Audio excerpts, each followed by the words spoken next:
In the wilderness, 50 kilometers from a small town, Stan was checking his trap line. Today, he found that a 6-year-old black sled dog was having issues. When running, the dog arched its back, indicating back pain. 3 years ago, this dog was at Moore's kennel, where they first noticed its back problems. For them, a sick dog had no value and was typically discarded or euthanized. Stan acquired it for free from Moore. Now, he could only transport it back on his snowmobile. The dog had become emaciated over one winter. To help it gain weight, Stan fed it high-calorie foods, including beef, mutton, and moose fat, supplementing its usual salmon diet. Despite the rich food, the dog showed no interest in eating and hadn't eaten all night. A dog that doesn't eat is close to death. At noon, Joey came to his parents' house for lunch and noticed his father's worried face. After asking, Stan shared the dog's situation. The dog's spine had always been a problem, but it had never refused to eat like this. Although Joey didn't keep dogs, he knew what they meant to his father. He suggested that it might be kinder to let the dog go, and offered to take on the task himself. After lunch, as if making a decision, Stan loaded the dog into the snowmobile and went to a spot along the Yukon River. Even though it was hard, it was time to say goodbye. Before leaving, he let the dog greet the other members of the sled team. A farewell meant they would never meet again. The other sled dogs watched as they went into the bushes, and soon after, a gunshot rang out from the trees. Ending his own sled dog's life was difficult, and while many might not understand this act, Stan couldn't bear to watch his dog suffer in illness. Perhaps this was the best outcome for the sled dog. Meanwhile, Stan had caught an Alaskan silver fox in his trap, a rare type of fur-bearing animal. Seeing it struggle in the trap, Stan immediately cut down a tree trunk nearby. If he had been any later, the silver fox might have escaped. He timed his strike on the animal's head, which quickly subdued it. Stan, 64 years old, had to work extra hours checking his trap lines to make ends meet, just like the Moore family, who were also working in the dark. Courtney and Joy loaded some sled dogs into crates. These dogs were their competitors in races.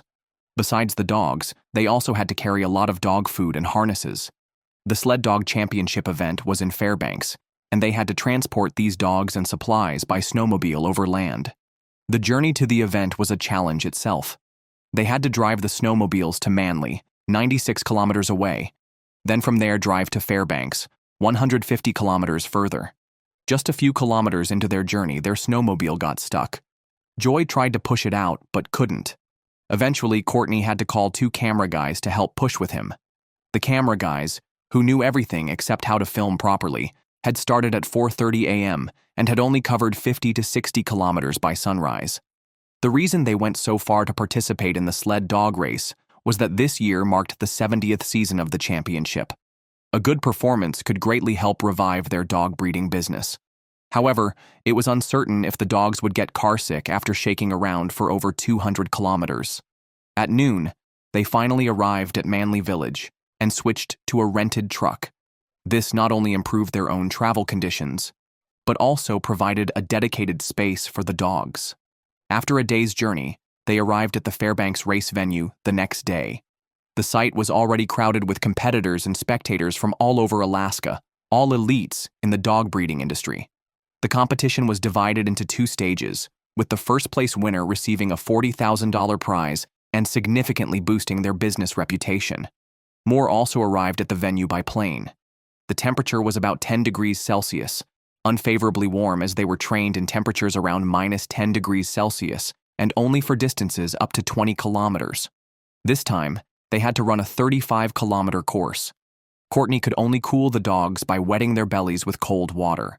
Moore had previously promised Joy he could compete, and now it was time to see the results. Joy started well. Their best time over 20 kilometers was 39 minutes. If they could maintain this pace, they could possibly win the championship. After entering the wilderness, Moore and Courtney could only wait.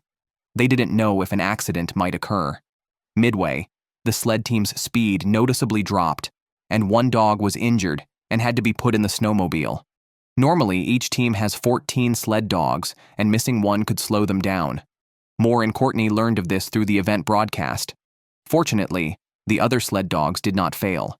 Eventually, he finished the first stage in 17th place, the last on the score table, which was unacceptable for Moore and Courtney. The next day, preparations were made for the second stage of the race. The temperature remained a major challenge. Moore made a bold decision. While other competitors had 14 sled dogs, he chose to run with 10 to avoid the weaker dogs slowing down the team. As the referee's countdown ended, the second race began. Joy had to complete today's course in 105 minutes, though it seemed unlikely. He performed better than the previous day in the first stage. Courtney was excited marking the course. Joy, unaware of his score on the track, was just trying to overtake the competitors ahead. With 1 minute left to the finish line, Courtney was ecstatic. Eventually, he completed the course in 103 minutes and 16 seconds, a remarkable achievement for a novice musher with only 10 sled dogs. Regardless of the final result, running with 10 dogs and beating teams with 14 proved the excellence of their sled dogs. Winter was fading from the land of Tanana. Moore received an urgent task, too much for him to handle alone, so he called Stan for help. The task involved the Iditarod race passing through the town. Known as the world's most famous sled dog race, the Iditarod covers a total distance of 1,600 kilometers, starting from Fairbanks and heading west through 19 checkpoints to the Bering Sea coast. 80 teams participated, and the checkpoints provided food, rest, medical services, and logistical support. Tanana was chosen as one of the 19 checkpoints. Moore, as the chairman of the town's Snowmobile Dog Association, had the task of transforming the town into a service station that could accommodate 80 teams. Tanana has only a gravel airstrip unsuitable for wheeled aircraft landings. Stan had to build a new 400-meter runway within 2 days to accommodate the planes. This task required precision to avoid any risk of crashes. Previously, the town made headlines for a tragic incident involving the shooting of 2 state troopers, casting a negative image. This event was an opportunity to improve that reputation. Stan, who had participated in the Iditarod in 1982 and 1996, earning 9th place in the Rookie of the Year award in 1982, knew the importance of a good service station for competitors. Using his experience from recently constructing an ice road, Stan worked to ensure the new runway was perfectly flat. Meanwhile, Moore prepared resting areas for the competitors. The town lacked restaurants and hotels, so the biggest building, a church used for gatherings and funerals, was repurposed. With fire hydrants and a square around it, the church was ideal for a supply point and was located on the town's edge, minimizing disruption to residents. Normally, traffic was not a concern in Tanana, but with the influx of hundreds of snowmobiles, traffic safety became a priority. Moore enlisted his daughter Courtney, a well-known local carpenter, and Joy to create signs to guide the competitors. Stan completed the runway in 1 day, and just an hour later, the first plane landed, bringing hay for the sled dogs' rest. More planes arrived every few minutes, and snowmobiles began appearing in town, carrying team logistics, supplies, and media personnel. The once quiet town buzzed with activity. As the first team approached, announced by a helicopter over the town, Stan, once a competitor, now a fervent fan, joined the townspeople in a festive welcome. The first team to enter was a 4-time Iditarod champion. Covering 1,600 kilometers with 16 dogs is a feat on par with a world-class marathon, with a grand prize of $500,000. Tanana, now a service station for the Iditarod, faced its first test as the initial team arrived. With the arrival of the first, the second, and third teams were soon to follow. Within the next 24 hours, the majority of competitors would arrive, testing the town's ability to provide satisfactory services. By evening, 20 teams had arrived, filling the previously empty space with resting sled dogs. So far, everything ran smoothly, but as more teams arrived, space neared capacity. The real challenge would come with nightfall, as competitors continued to arrive in the dark. Moore was keeping track of all arriving competitors, while Stan managed the resting area. The race rule was simple. The team that completed the course in the shortest time won. Thus, there was no limit on rest time. Teams could continue after resting or start as soon as they arrived, although most chose not to travel at night. At 3 a.m., 10 teams arrived simultaneously. overwhelming the town's rest areas. As dawn broke, competitors gradually left Tanana. Courtney, who also participated in shorter sled dog races, was in awe of this major event, likening her races to novice levels in comparison. Enthusiastically, she sought an autograph from one of the teams on her first trophy before they departed.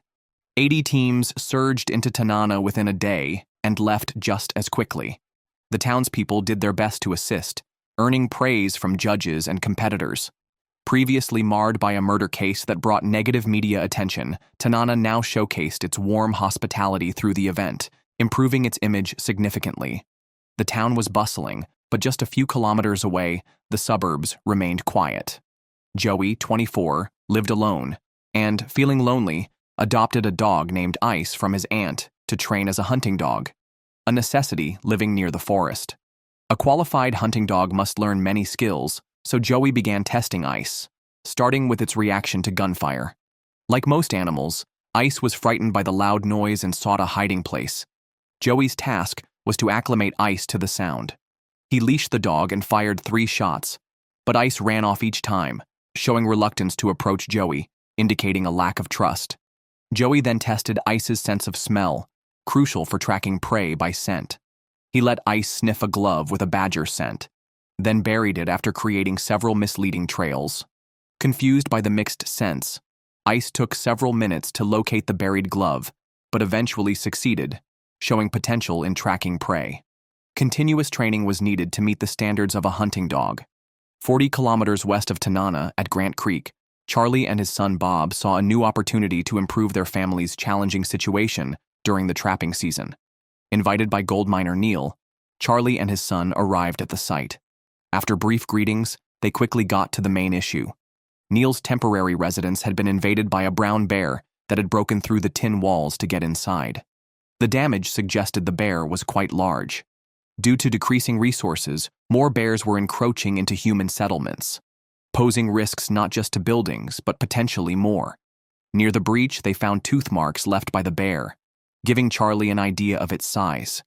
Neil had called them to hunt and kill this bear. In return, he would allow Charlie and his son to trap on his land. They agreed to this deal immediately. Neil also provided a crucial tip about a bear den on the opposite hillside, likely used for hibernation. Hunting a 2.5-meter tall brown bear was no small feat. In the wilderness, it was hard to tell who was the hunter and who was the prey until the dust settled. Led by Neil, they progressed toward the base of Grant Mountain, trekking for hours until they reached the end of the road, where Neil pointed out the general location of the den.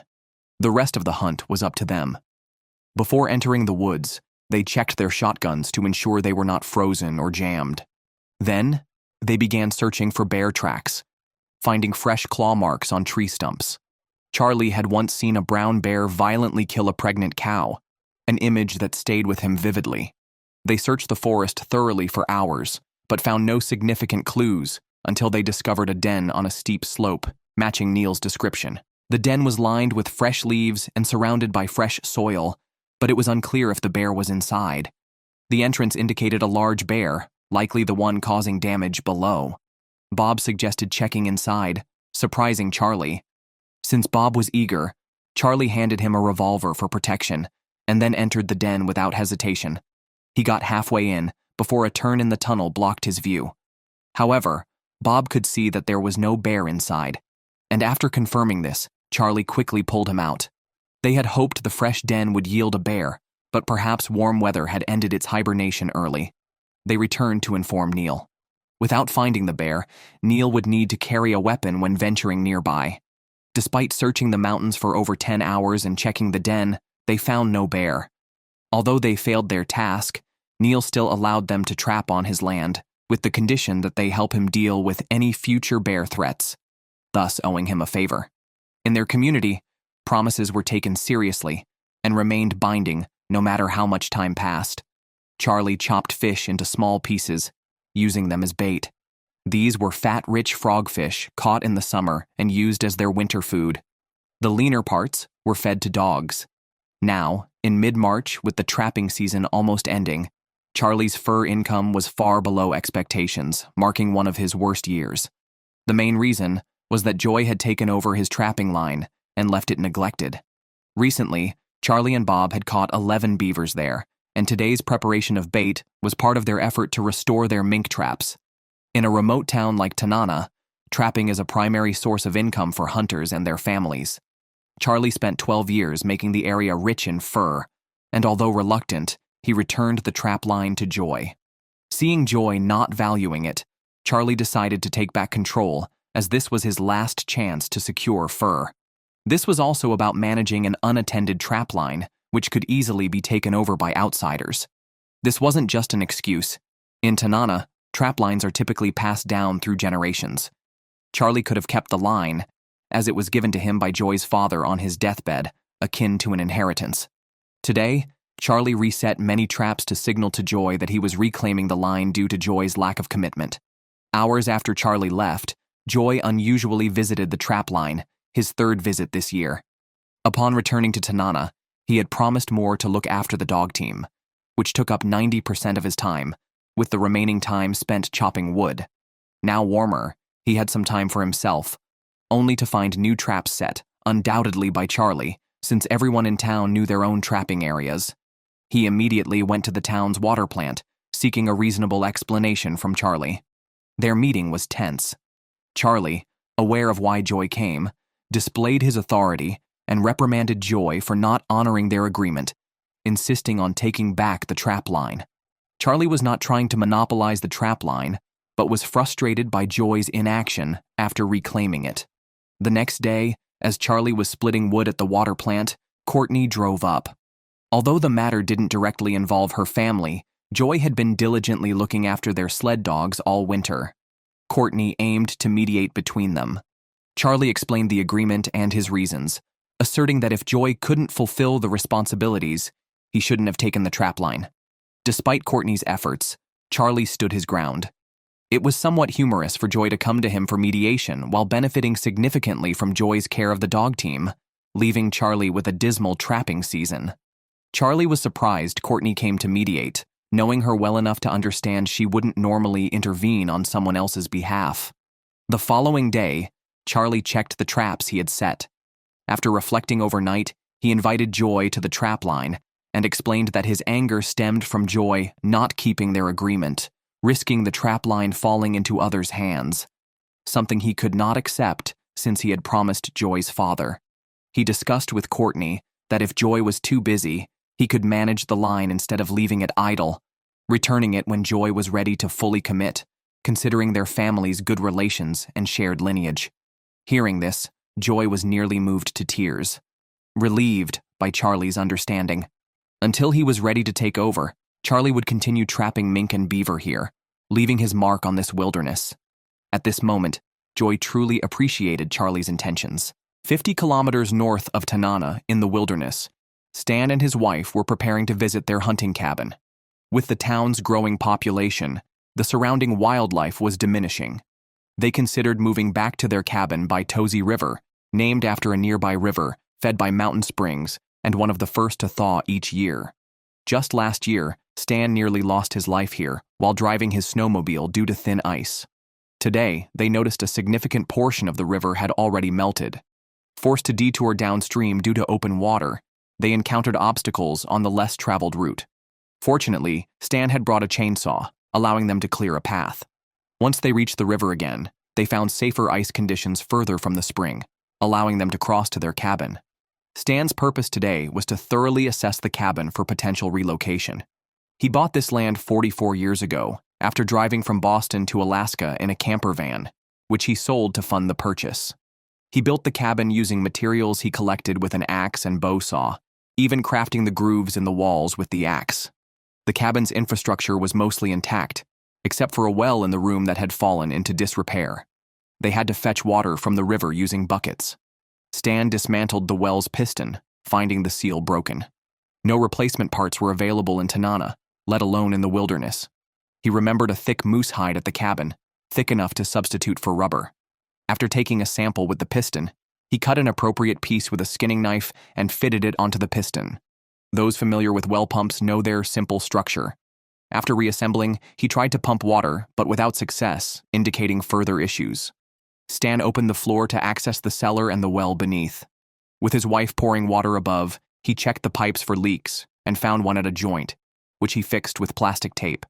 After this repair, the pump started working, initially producing murky water which then cleared up. This spring, water was potable. If they were to make the camp suitable for long-term living, Stan would need more time for repairs. Meanwhile, 50 kilometers away in Tanana, a local sled dog race involving surrounding towns was underway. 2 weeks earlier, Joy had participated in a race in Fairbanks with unsatisfactory results. Unlike the global scale of the Iditarod that passed through Tanana a week ago, or the provincial scale of the Fairbanks event, the Tanana race was more local, crucial for families involved in dog breeding, as reputation within nearby communities influences their business significantly. Few would travel hundreds of kilometers to purchase dogs. The men's race featured 12 teams, including many from distinguished dog breeding families. The race course was only 20 kilometers long. During the race, one of Joy's sled dogs unexpectedly fell, forcing him to remove the dog from the team. This delay set him back over a minute from the first place. Joy did not win the men's race, shifting the pressure to Courtney in the women's competition.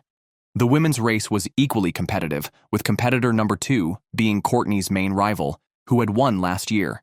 As the countdown ended, Courtney sprinted out at full speed, with her rival starting 2 minutes later. Courtney quickly overtook the first racer and ultimately crushed her former rival with a time of 30 minutes and 54 seconds, reclaiming the women's championship. Her efforts over the past year had paid off.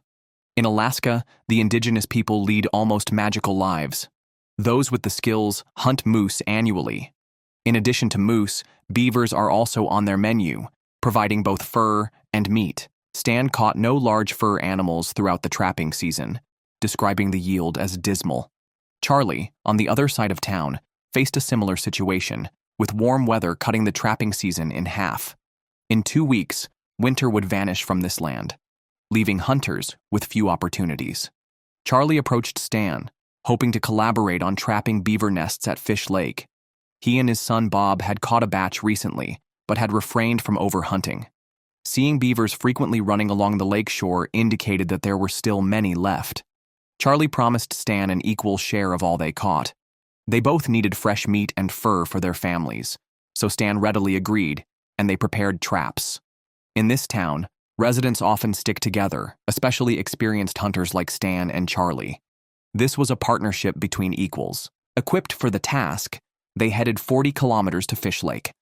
Their winter provisions were depleted, and the migratory geese had not yet returned. Only beavers could satisfy both their fur and meat needs.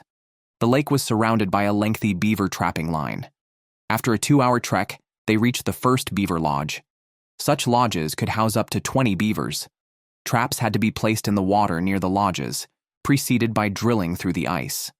One drilled while the other cleared the ice, working in perfect harmony. Soon, the first ice hole was ready. Charlie fetched a piece of poplar branch, a favorite of beavers. Although Stan was older, he couldn't match Charlie's beaver trapping skills. Stan knew beavers were caught using snares, but didn't know the correct angle and height for placement.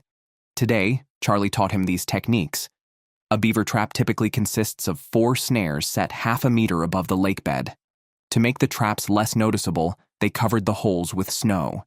They had 11 more traps to set, each near a beaver lodge. It took them 6 hours to finish. Afterward, they built a campfire on the riverbank to roast fish for food. Frogfish, a traditional food for the Athabascan people, similar to what they fed their dogs, but cleaner for human consumption. Fish and moose meat were their most common winter foods, but they only brought dried fish on trips for its high-calorie content. As they ate, they discussed the year's challenges. It was the first time Charlie encountered the Yukon River in December, unfit for snowmobiling. Not only was the weather changing in the region, but road construction in the town was driving wildlife away. They worried their descendants might not be able to live the trapping lifestyle anymore, potentially erasing the indigenous fishing and hunting culture, a phenomenon brought on by the progress of the times. The next morning, Stan and Charlie drove their snowmobiles back to Fish Lake. They had hunted together several times, but this was their first time trapping together. They used an ice auger to open the frozen holes. The snares felt light as they lifted them, indicating no catch. The men quickly moved to the next trap, which was also empty. 2 consecutive empty traps slightly discouraged them, but they remained hopeful for the next one. This time, their hopes were realized. From a distance, they saw a beaver entering an ice hole. Up close, the beaver struggled at the entrance, clearly caught in the snare. Stan tried to pull it out, but the beaver resisted fiercely. Seeing the beaver's lack of cooperation, Charlie struck it with a stick. It was a harsh but effective method to avoid getting bitten. They thanked the beaver before boxing it to take away. While one catch was good, it was not enough to sustain their families or compensate for a dismal trapping season. At the next trap, the bait was gone, likely indicating another catch. Stan pulled a plump beaver from the ice hole. Judging by its condition, it had been caught for a while and was already freezing. They used snow to absorb the moisture from the fur before packing it to take away. The remaining traps were surprisingly successful, almost everyone yielding a beaver, and each was notably large. Some had golden yellow large teeth, characteristic of robust male beavers. A few tails were even large enough to be used as fans. In total, they harvested 6 beavers. The fur alone could earn them a tidy sum, and each took home hundreds of pounds of beaver meat. Despite more effort this trapping season than in previous years, a few days later, Stan and his dog revisited their own trapline, where traps had been set during a previous wolf hunt and had remained uncollected. During retrieval, Stan noticed some blood spots in the snow and identified them as deer blood. Joey had lost a deer head here while setting traps, which seemed to have been dug up and eaten by a predator, likely a wolverine or wolf. Bushes showed signs of a triggered snare, but the prey had escaped. Eventually, they confirmed a wolverine had visited the site, reigniting Joey's dashed hopes. He reset the traps along the path the wolverine had taken, hoping for a successful end to the trapping season. The next day, Joey returned early to the trapline and found fresh wolverine tracks in the snow. Approaching, he discovered the trap had sprung but failed to catch the animal.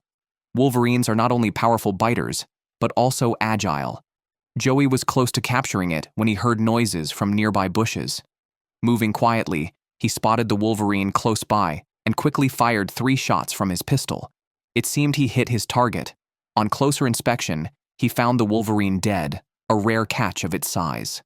Joey, an experienced hunter of wolverines, had never seen such a large male. He was in disbelief, examining the creature whose paws were nearly the size of his hands. Wolverine fur is valued similarly to wolf fur in the fur market, but this particular one would fetch a higher price due to its size, a rarity in the market. After months of waiting, Joey finally had his moment. The next morning, Joey was already processing the fur. When he had previously skinned a black bear, it only took a few cuts, which made him think his skinning skills were lacking. Now he realized it might have been because black bear fur isn't very valuable. For this wolverine fur, he was extremely careful, even preserving the claws on the limbs. With some improvement, Joey's skinning skills could match those of old Tom. Getting such a valuable fur should have made him happy, but he felt conflicted. Tomorrow, he planned to sell the captured furs, and he was unsure whether to include the wolverine fur. The town was about to hold a winter gifting festival, where residents give items to families of hunters who have died. These gifts could be wolverine or wolf fur, or even shotgun ammunition. Families who lose their breadwinner struggle to survive, so the townspeople offer help. This year's recipient was George, who died on the ice river 2 years ago. Joey hadn't caught much fur this trapping season and urgently needed this valuable fur to buy gasoline and bullets. Yet, he wanted to donate it to George's family. This was his dilemma. In a small town of just 250 people, news of catching a wolf or similar prey spreads quickly. Upon hearing the news, Stan also came to Joey's place to see for himself. Not only had Joey never seen such a large wolverine, but even Stan, with over 40 years of trapping experience, had never seen one like it, indicating the fur's rarity. The muzzle and limbs claws were nearly finished being processed. Then, Stan lifted the wolverine onto the scale, which showed it weighed 35 pounds, a very rare catch for this region. They then hung it upside down from the eaves to skin the rest of it. Watching his son achieve what he himself had not, Stan felt both proud and excited. It was a perfect end to the trapping season,